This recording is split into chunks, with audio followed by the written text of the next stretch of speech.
네, 우리 성경 본문 요한복음 1장 19절에서 34절까지로 써 있는데 31절까지만 보겠습니다. 31절입니다. 요한복음 1장 19절에서 31절까지 저와 여러분들이 한 절씩 교독하도록 하겠습니다. 제가 먼저 읽습니다. 유대인들이 예루살렘에서 제사장들과 레위인들을 요한에게 보내어 내가 누구냐 물을 때 요한의 증언이 이러하니라. 요한이 그러며 말하고 숨기지 아니하니 그러며 하는 말이 많은 그리스도가 아니라 하는데 또 묻되 그러면 누구냐 내가 엘리야냐 이르되 나는 아니라. 또 묻되 내가 그 선지자냐 대답하되 아니라. 또 말하되 누구냐 우리를 보낸 이들에게 대답하라 너는 너희들에게 무엇이라느냐 이르되 나는 선지자 이사야의 말과 같이 주의 길을 곧게 하라고 광야에서 외치는 자의 소리로라 하니라. 그들은 사이에 보인다 또 물어 이르되 내가 만일 그리스도도 아니요 엘리야도 아니요 그 선지자도 아닐진데 어찌하여 세례를 베푸느냐. 요한이 대답하되 나는 물로 세례를 베풀거니와 너희 가운데 너희가 알지 못하는 한 사람이 있었으니 곧 내 뒤에 오시는 그이라. 나는 그의 신발끈을 풀기도 감당하지 못하겠노라 하더라. 이 일은 요한이 세례를 베풀던 곳 요단강 건너가는 대강에서 일어난 일이니라. 이튿날 요한이 예수께서 자기에게 나오심을 보고 이르되 보라 세상죄를 지고 가는 하나님의 어린 양이로다. 내가 전에 말하기를 내게 오는 사람이 있는데 나보다 앞선 것은 그가 나보다 먼저 계시니라 한 것이 이 사람을 가리킵니다. 같이 읽습니다. 나도 그를 알지 못하였으나 내가 와서 물로 세례를 베푸는 것은 그를 이스라엘에 나타내려 함이라 하니라. 아멘. 우리는 매번 사람들을 처음 만날 때마다 서로 소개를 합니다. 자기소개, 초면에 인사를 하는 그런 시간들을 갖습니다. 인사를 한다는 것은 결국 자기를 소개하는 것이고 또 상대방이 어떤 사람인지 내가 알고 싶은 그 마음들을 서로 전하는 겁니다. 우리가 이제 자기를 소개할 때 어떤 내용들로 자기를 소개하는지를 가만히 보면 그 사람이 관심 갖고 있는 자기의 정체성을 드러내는 겁니다. 오늘 본문이 내가 누구냐라는 그런 제목의 말씀을 여러분들과 함께 나누려고 합니다. 내가 누구인가? 또 그 사람이 누구인가? 라고 할 때 자기가 자기를 드러낼 때 여러 가지 이야기들을 합니다. 가장 먼저 늘 앞세우는 게 뭐죠? 자기를 드러낼 때? 이름이죠. 먼저 이름입니다. 저는 누구입니다. 거기에 또 어디 삽니다. 또 어떤 경우는 어디서 무슨 일을 하고 있습니다. 또 더 가까워지면서 깊어지게 되면 가족관계도 얘기하게 되고 또 자기의 관심사를 얘기하기도 하고 자기가 앞으로 어떤 꿈을 갖고 있는지에 대한 얘기도 하게 됩니다. 그러면서 우리는 상대방과 더욱 깊어지는 관계를 갖게 됩니다. 그렇습니다. 내가 누구냐 그리고 너는 누구냐 라는 것들에 대해서 우리가 어떻게 대답하고 어떻게 생각하느냐 하는 것은 단순히 낯선 사람들끼리 초면에 인사를 하는 그런 정도에서 그치는 것이 아니라 오늘 본문의 말씀 가운데서는 우리 삶에 내가 누구인지에 대한 가장 중요한 정체성을 말하고 있습니다. 자, 오늘 본문의 시작은 그렇게 되어 있습니다. 광야에 있던 요한에게, 여기서 나오는 요한은 세례 요한입니다. 그 요한에게 묻습니다. 유대인들이 묻습니다. 너는 누구냐? 내가 누구냐라고 묻습니다. 여기서 이렇게 내가 누구냐라고 묻는 것은 지금 이 요한이라고 하는 사람이 사람들에게 알려지기를 뭔가 범상치 않은 대단한 인물이라는 그 주목을 받고 있기 때문입니다. 근데 이 본문에서 이후에 쭉 살펴보면 요한은 스스로가 자기는 그리스도가 아니다. 그리고 나는 엘리야도 아니다. 그리고 나는 너희가 그렇게 오랫동안 기다리던 그 선지자도 아니다. 아니다. 아니다. 아니다. 내가 누구냐라고 물어보는데 요한은 계속 나는 아니다. 이렇게 대답하는 참 재미있는 굉장히 흥미로운 그러나 우리로서는 굉장히 좀 낯선 그런 자기소개를 보게 됩니다. 이 얘기를 이해하기 위해서는 이 유대인들이 오랫동안 가지고 있었던 그 역사들 메시아를 기다리지만 계속 좌절되었던 그들의 좌절의 역사를 우리가 좀 알아야 됩니다. 그렇습니다. 이 이스라엘 사람들은 우리가 알다시피 아브라함으로부터 또 모세로부터 하나님의 백성으로 부름을 받아서 하나님의 백성의 정체성을 가지고 살아왔습니다. 그럼에도 불구하고 그들은 하나님의 말씀과 뜻대로 제대로 살지 못함으로 인해서 결국은 이민족에 의해서 멸망을 당한 역사를 우리가 잘 알고 있습니다. 하나님의 백성이 멸망을 당해서 이민족에 의해서 억압을 받는 그런 정말 엉뚱한 부끄러운 처참한 일이 벌어진 거죠. 그것이 잠깐 일어난 우리나라만 하더라도 일제에 의한 식민지라는 것이 40년이 채 안 되는 그 식민지의 세월이지만 어떻습니까? 지금 1945년 이후에 벌써 시간이 지나기를 70년의 시간들이 훨씬 지났음에도 불구하고 우리는 아직도 일제의 그 잔재들이 우리 삶 속에서 우리는 일제를 경험한 사람들이 지금 거의 남아있지 않음에도 불구하고 계속 이어져 온 우리 부모님으로부터 할아버지 할머니로부터 이어져 온 그 많은 영향들을 지금도 받고 있는 상황인데 이 유대인들은 나라가 멸망하고 이민족의 침입을 받은 것이 벌써 1000년이 넘는 1000년이 가까운 세월이 지금 이 예수님이 있는 시대까지 흘러왔을 때 이어져 온 것입니다. 그렇게 볼 때 이들이 갖고 있는 이 절망감 그리고 이들이 가지고 있는 너무 마음속에 하나님으로부터 버림받았다는 그 절망감은 말로 다 할 수 없는 겁니다. 아니 하나님의 백성인데 어떻게 하나님으로부터 버림받았을까? 그럴수록 유대인들의 마음속에는 하나님이 보내신다고 약속해 주신 메시아에 대한 갈망이 더욱 커져만 갔습니다. 그래서 뭔가 조금 대단하고 신통한 사람들이 나타나면 혹시 저 사람이 메시아가 아닐까? 혹시 저 사람이 하나님이 보낸 그 선지자가 아닐까? 엘리야처럼 하나님의 능력을 우리에게 보여줄 수 있는 그 대단한 능력의 선지자가 아닐까라는 그런 갈망을 가지면서 그 사람을 주목하게 됩니다. 그러나 굉장히 오랜 세월 동안 기대했던 사람들이 아닌 것이 확인되는 일이 너무 많았어요. 예수님이 오셨던 그 얼마 전만 하더라도 정말 모든 사람들에게 정말 인상 깊게 남았던 어떤 사람이 주목을 받고 로마에 대항해서 나라를 일으킬 것처럼 보였지만 결국은 비참하게 죽게 되고 그를 따르는 무리는 다 흩어져서 사라져버렸어요. 그 무렵에 요한이 나타납니다. 그 무렵에 요한이 나타납니다. 이 요한은 지금까지 있었던 그 정치적인 지도자들하고는 느낌도 달랐어요.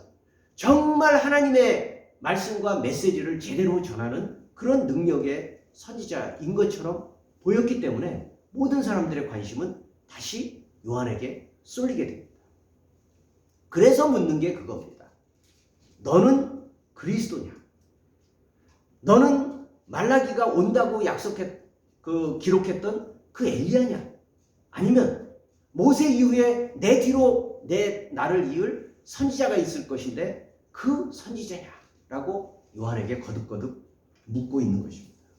그러나 여기에 대한 요한의 대답은 조금의 망설임이나 또는 머뭇댐도 없이 계속 나는 아니다. 나는 아니다. 나는 아니다. 라고 이렇게 거듭 이야기하는 모습입니다. 그러니까 이 유대인들은 더 답답하고 궁금해집니다. 아니라고만 얘기하지 말고 좀 더 정확하게 그러면 너 스스로가 뭐라고 생각하는지 너의 정체를 밝혀라. 도대체 넌 누구냐? 이 유대인들도 정말 궁금한 거죠. 그리고 마침내 요한이 스스로를 밝힙니다. 그게 이제 23절입니다. 우리 23절을 같이 한번 읽어보겠습니다. 요한이 스스로 자기를 어떻게 소개하는지 봅니다. 23절 시작. 이르되 나는 선지자 이사야의 말과 같이 주의 길을 곧게 하라고 광야에서 외치는 자의 소리로라 하니라. 자, 나는 요한이다. 나는 어디 출신이다. 나는 지금까지 어떻게 살아왔다. 부모 형제는 어떻다. 나의 비전은 무엇이다. 이렇게 말하는 것이 아니라 우리가 일반적으로 소개하는 그런 모습으로 자기를 소개하는 것이 아니라 나는 선지자 이사야가 말했던 것처럼 주님께서 오실 그 길을 곧게 하라고 부름받은 광야에서 외치는 소리다. 이해되세요? 무슨 얘기인지 모르겠어요. 무슨 얘기인지 잘 받아들이기가 어렵습니다. 자, 두 가지를 얘기하고 있습니다. 첫째는요, 요한은요, 자기가 소리라고 말합니다. 소리, 목소리. 나는 목소리다. 나는 목소리다. 여러분, 나는 어떤 말을 하는 사람이 아니라 그냥 나는 목소리다 라고 그렇게 이야기를 합니다. 이 말은 무슨 말일까요? 이 말은요, 우리가 요한복음을 읽어보면, 그리고 하나님의 말씀과 비교되는 그런 측면에서의 의미로 받아들이시면 됩니다. 자, 말씀은 뭡니까? 바로 하나님입니다. 하나님이 보내신 예수님인 동시에 바로 하나님입니다. 그분 자신이 말씀이십니다. 그분은 하나님으로 오셨고 하나님의 말씀을 직접 전하신 분입니다. 근데 요한은, 그러니까 사람들이 주목하는 것은 요한이 굉장한 능력을 발휘하면서 많은 이야기들을 하는 거 보면서 요한이야말로 하나님의 말씀이 아닐까라고 생각하는 겁니다. 그런데 요한은 나는 말씀이 아니다. 나는 그 말씀이 아니라 그 말씀을 그냥 전하는 목소리다. 그러니까 내가 주체가 아니다. 나는 말씀이 아니다. 나는 그냥 대언하는 목소리, 말씀을 전달하는 통로, 전달자일 뿐이다. 라고 그렇게 자신의 모습을 정확하게 말하고 있습니다. 여러분, 이것은 정말 우리로서는 뭐 그런가 보다 라고 생각할 수 있는데 굉장한 자기에 대한 인식입니다. 사람은 누구나 주인공이 되기를 원합니다. 저나 누구나 할 것 없이 내가 가장 주역이 되기를 바라고 나의 목소리, 나의 생각, 나의 뜻이 가장 결정적인 것이 되기를 바랍니다. 근데 나는 내가 별도의 말을 전할 게 없어. 내가 직접적으로 원하는 뭔가의 메시지가 있는 것이 아니라 단지 나는 하나님이 전하시는 그것을 전달할 뿐이다 라고 말하는 것이 바로 요한의 말입니다. 나는 소리다. 나는 그저 목소리일 뿐이다 라고 말합니다. 자, 그러면 이 목소리는 무슨 역할을 하는 것일까요? 뭐 때문에 어떤 역할을 하는 걸까요? 그게 바로 이사야 선지자, 구약에 있었던 이사야 선지자의 예언처럼 나의 역할은 하나님이 보내신 그 메시아가 오실 길, 높고 낮고 울퉁불퉁하고 굴곡이 있는 그 모든 것들을 다 평탄하게 해서 여호와께서 오시는 길을 넓고 평탄하게 하도록, 그래서 그 목소리가 제대로 전해지도록 하기 위한 그 준비 작업의 소리일 뿐이다.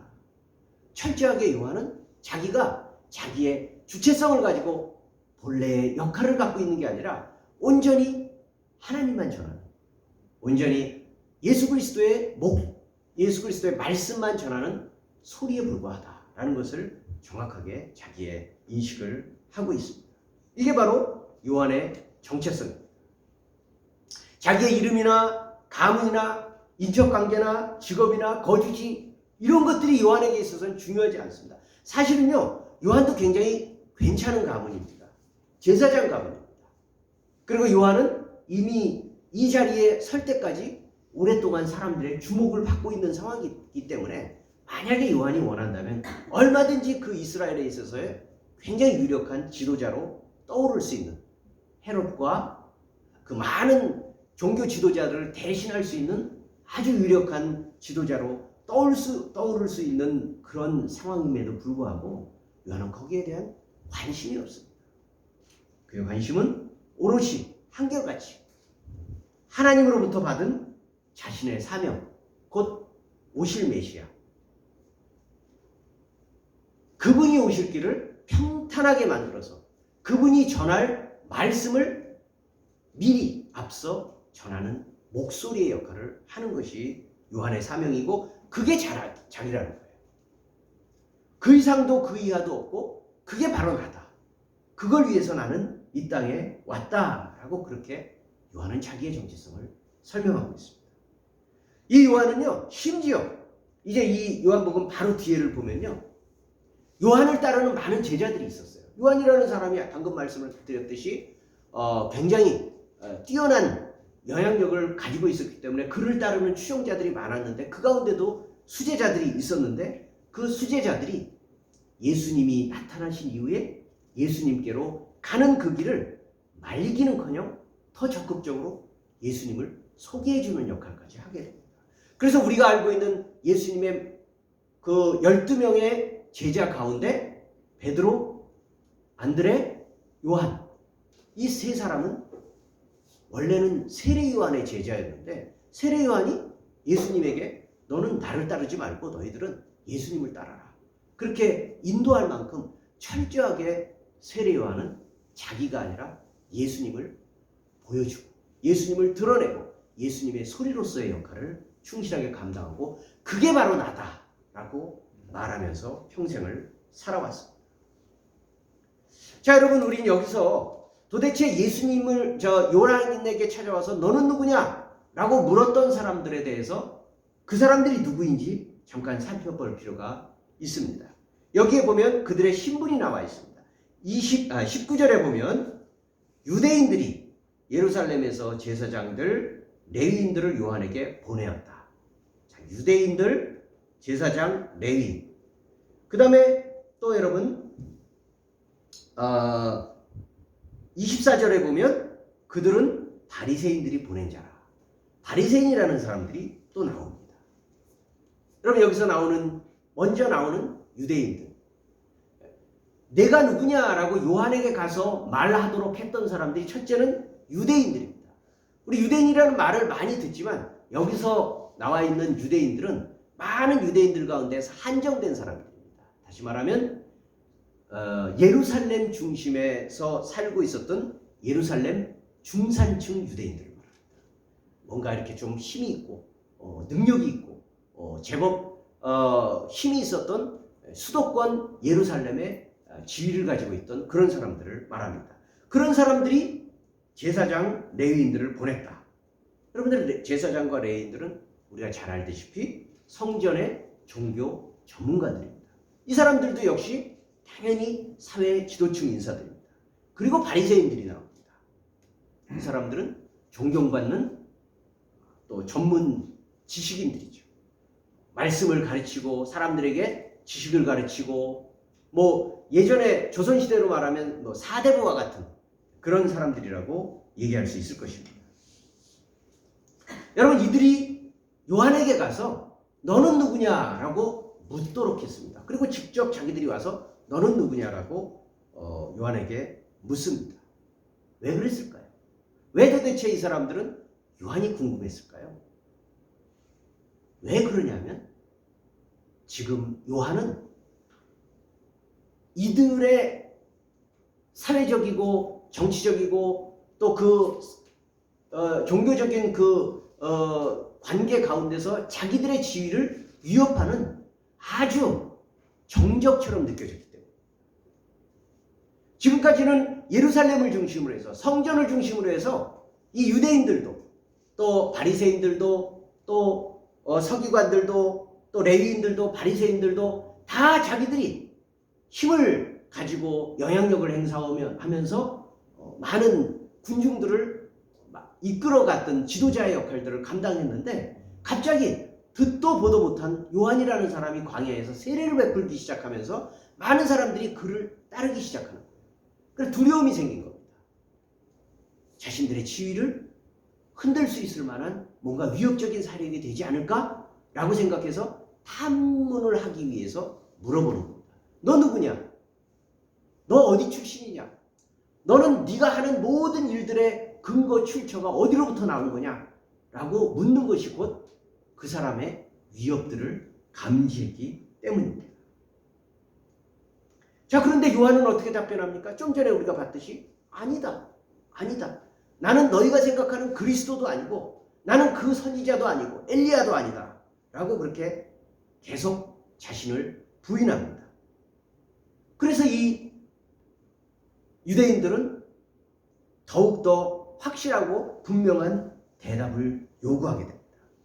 그리고 이제 그들은 자신의 본심, 자신들이 두려워하는 것이 무엇인지를 이제 정확하게 묻게 됩니다. 25절입니다. 25절 보면 또 물어 이르되 내가 만일 네 말대로 그리스도도 아니고 엘리야도 아니고 그 선지자도 아니라면 어찌하여 너는 지금 광야에서 세례를 베푸느냐.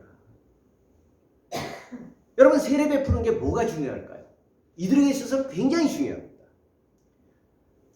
당시의 유대인들에게 있어서도 세례 요한 이전에도 세례를 베푸는 사람들이 있었습니다. 근데 세례의 뜻은 유대인들이 생각할 때 죄인 집단인 이방인들이 하나님께로 돌아왔다라고 하는 개종의 표시였습니다. 하나님을 모르는 이방인들. 유대인들이 볼 때는 개나 돼지나 마찬가지죠. 사람의 모양만 했을 뿐이지 하나님을 알지 못하는 그러한 족속들, 이방인들이 이제 비로소 하나님께 돌아왔을 때 저는 이제 하나님께 돌아오는 하나님의 백성입니다 라는 그 표시로 세례를 주어서 그것으로 회개의 개종을 하는, 오늘날 우리식으로 말해 종교를 개종하는 그런 뜻의 의미로 세례를 받았습니다. 근데 여러분, 세례 요한이 베푼 세례는요, 이방인들에게 개종 세례를 한 게 아니라 멀쩡한 유대인들, 이스라엘 사람들이 요한 앞에 나와서 하나님 앞에 회개하고 세례를 받았습니다. 아니, 도대체 정통 유대인들에게 무슨 근거로 세례를 주느냐? 넌 도대체 특별한 무슨 근거를 가지고 있느냐라는 것을 지금 이 유대 종교 지도자는 새삼스럽게 묻고 있는 것입니다. 자, 그러나 요한은 이들과 정반대의 자신의 정체성을 계속 말합니다. 26절에서 27절에 보면 자신의 세례에 대해서 이렇게 말을 합니다. 요한이 대답하되 나는 물로 세례를 베풀거니와 너희 가운데 너희가 알지 못하는 한 사람이 있었으니 곧 내 뒤에 오시는 그이라. 나는 그의 신발끈을 풀기도 감당하지 못하겠노라 하더라. 자, 여러분, 이게 무슨 말일까요? 자신이 세례를 베풀지만 나의 세례는 진짜가 아니라는 겁니다. 나의 세례는 그저 표시일 뿐이고 진짜 세례를 베푸실 분이 오실 것이다. 그분이 얼마나 대단한 분이냐면 너희들은 나를 지금 주목해서 엄청나고 훌륭하고 대단한 것처럼 보지만 사실은 내 뒤에 오셔서 진짜 세례를 베푸실 그분에 비하면 나는 천한 몸종만도 못하다 라고 그렇게 세례 요한은 자신의 정체를 고백하고 있습니다. 여러분, 우리는 이 말을 보면서 야, 세례 요한이 굉장히 겸손하구나 그렇게 이제 하게 됩니다. 우리 이 세례 요한의 겸손을 본받아야 된다 그렇게 생각하기 쉽습니다. 그러나 여러분, 그것은 사실 정확한 표현이 아닙니다. 겸손이라는 게 뭘까요? 겸손이라는 거는요, 사실은 대단한데 자기가 마치 대단하지 않은 것처럼 그렇게 표현하는 것을 겸손하다고 합니다. 그 사람 사실은 대단한 사람인데 자기를 굉장히 낮춰서 표현해. 제가 굉장히 낮은 것처럼 얘기해. 그 사람 참 겸손하네. 근데 요한은요, 자기가 실제로 대단하지 않았기 때문에 대단하지 않았다고 얘기해요. 그리고 어찌 보면 우리 속칭 주제 파악한다는 말을 하죠. 자기 정체성이 분명한 거예요. 나는 그분에 비하면 정말 아무것도 아니다 라는 것을 요한은 정말로 알고 있었습니다. 요한은 자신이 자기의 정체성을 그렇게 이해하는 것에 대해서 조금도 부끄러워하지 않았습니다. 그것을 아주 당연하게 여기고 아주 마땅하게 생각했습니다. 자, 여러분, 그에 비해서 우리의 삶은 어떻습니까? 아까 처음에 말씀드렸듯이 내가 누구냐? 나는 누구일까? 라고 생각할 때 우리가 늘 생각하게 되는 가장 대표적인 것은 나의 이름. 이름이라는 것 속에 들어가 있는 함의는 명성이죠. 내가 가지고 온 어떤 이름의 값. 난 이렇게 살았기 때문에 이런 정도의 존중을 받을 만한 값어치가 있어. 또 나의 출신은 이런 곳이야. 그리고 내가 지금까지 쌓아왔던 이런 이력과 경력 등을 통해서 난 이런 것들을 이루어 왔어. 그리고 나의 직업은 이런 것이고 내가 할 수 있는 꿈은 이런 거고 나의 특징은 이런 거야 라고 하는 그 수없이 많은 자부심들 속에 자기의 정체성이 있습니다. 그게 자기인 줄 알아요. 세례 요한과 다르게 이 종교 지도자들은 여전히 그게 그 명함이 자기인 줄 압니다. 나는 바리새인이야. 나는 종교 지도자야. 나는 레위인이고 나는 대제사장이야. 라고 하는 그 자신들의 명성을 끝까지 놓치지 않았기 때문에 세례 요한이 자기들의 라이벌이고 자신의 원수였고, 결국은 요한이 그토록 증거하려고 했던 오실 그분 예수님까지도 맞아들이고 받아들이고 그분을 위하여서 높여드리기보다는 자신이 죽여야 될, 내가 살아남기 위해서 예수님을 반드시 죽여야 될 원수처럼 여겼던 것들이 이들의 슬픈 운명이었던 겁니다. 그렇기 때문에 사람의 자기 이해는 너무나도 중요합니다. 내가 누구인가? 정말로 내가 누구인가를 이해하지 못하면 우리는 굉장히 엉뚱한 곳에서 넘어집니다. 사람은 살다 보면요, 자기 이름값에 의지해서 살다가 그 이름값의 중요한 부분들이 사라지게 되면요, 엄청나게 허물어집니다. 아, 내가 누구였는데, 내가 어떤 사람이었는데, 내가 뭘 했는데, 내가 이런 것들을 할 때 사람들이 얼마나 나를 존중했는데, 존경했는데, 따라왔는데, 박수를 쳤는데, 그런 것들이 한순간 무너지면 마치 내가 없어진 것처럼 우리는 한순간에 무너지게 됩니다. 그래서 세례 요한은 정확하게 자신의 정체를 확인했는데, 그것은 자기가 만들어낸 어떤 것이 아니라 하나님과의 관계에서 찾았습니다. 하나님의 부르심. 나는 소리다. 내가 주체가 아니라 나는 죽을 때까지, 내가 와서 하나님이 나를 부르실 그날까지 나의 역할은 하나님을 전하는 것이다. 하나님의 통로다. 하나님의 소리일 뿐이다. 라는 것을 세례 요한은 조금도 의심하지 않고 그것을 충분하게 자신의 역할로 받아들였던 것입니다.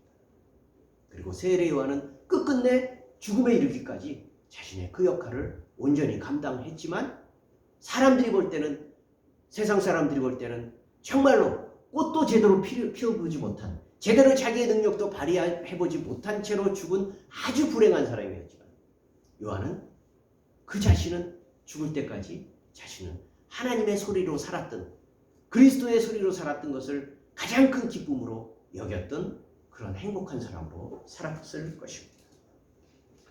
저는 오늘 설교를 준비하면서 저도 그동안 잘 기억하지 못했었던 대림절이라고 하는 그 기독교 전통의 절기를 생각하면서 오늘 말씀을 사실은 준비했습니다.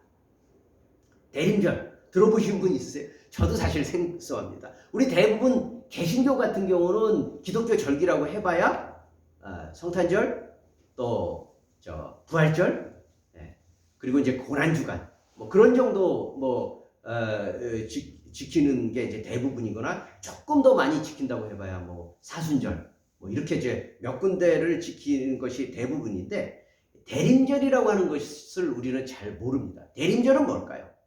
대림, 주님의 임재를 아주 열망하고 대망한다, 그런 뜻입니다. 자, 이제 성탄절이 얼마 남지 않았습니다. 25일 날이 성탄절이죠. 그래서 기독교 전통으로부터 성탄절이 있기 그 4주 전부터 대림절이라고 해서 그 기간을 지켜왔습니다.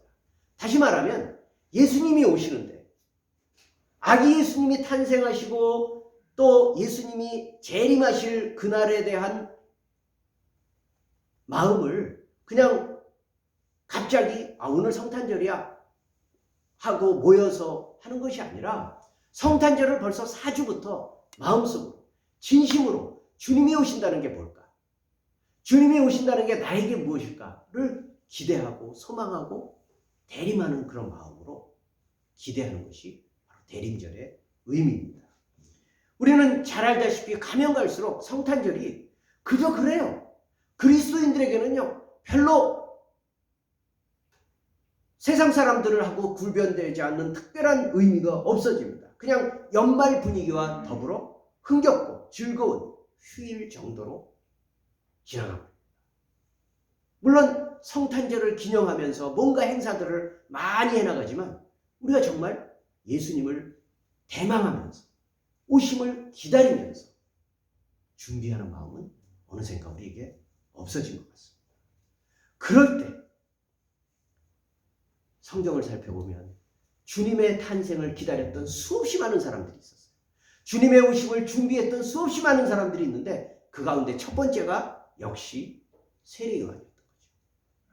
세례 요한은 도대체 주님의 오심을 어떻게 준비했을까?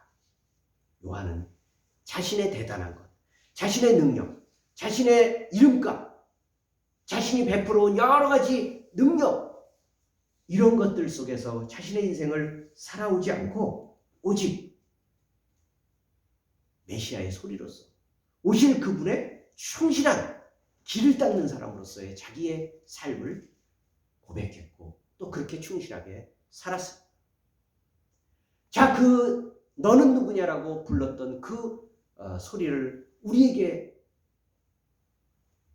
우리도 듣는다면 우리에게 너는 누구냐 물을 때 우리는 뭐라고 대답하겠습니까?